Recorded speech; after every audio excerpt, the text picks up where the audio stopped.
Hello. So today we are going to go over a couple more Desmos problems. So let's go ahead and get started.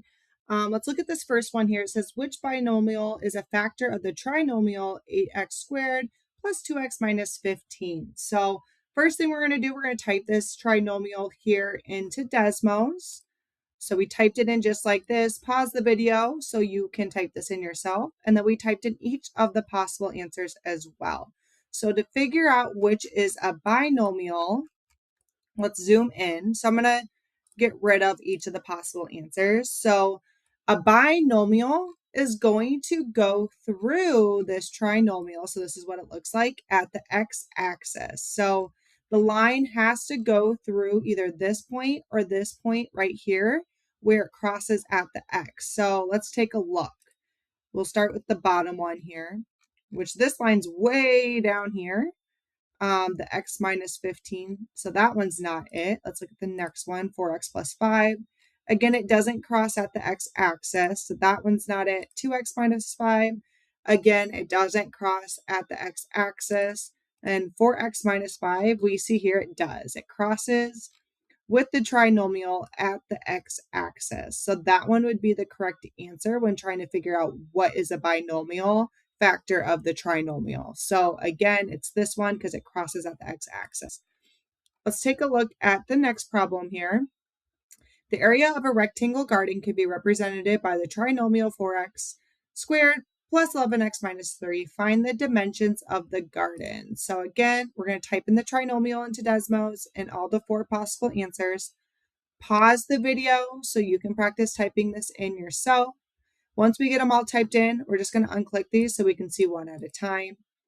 And we'll go ahead and get started. So here is our trinomial in black. And we're going to see, which we see here, when I click on the first answer, it's actually the correct answer because it overlaps it completely.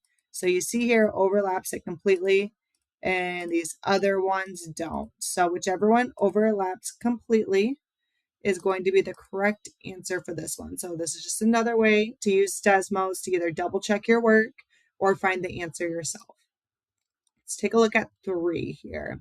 Which binomial is a factor of x squared minus 7x minus 44? So this again is going to be like the first one.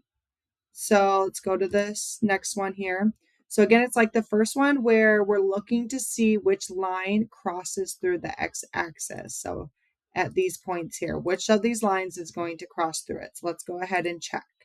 So this one's close, but it doesn't cross through it at the x. So it's not that one. It's not this one. It's not that one. Let's look at this one. So this is the correct answer because we see it crosses our trinomial at the x-axis. So that's how you can solve this one. Okay, well, let's take a look at the last problem for this one here. It says the trinomial x squared minus 13x plus 40 represents the area of a rectangle garden. Which binomial can represent the length of a garden? Okay, so just like the other ones, it's dealing with binomial, and with binomial in Desmos, it's going to be where it crosses through the x-axis. So here in blue, we have our trinomial here. Which of these lines crosses through the blue trinomial at the x-axis? Is it the green one way over here? No. Is it the black one? Does it cross at the x-axis? No.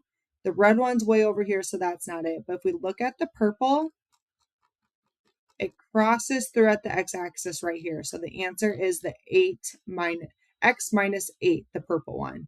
So that's how you can solve it. Again, don't forget when you do these problems after this, you type in your name and screenshot the whole page and upload that as your answer. If you ever have any questions, let me know because this is an easy way how you can solve problems on your final because you get to use Desmos on your final.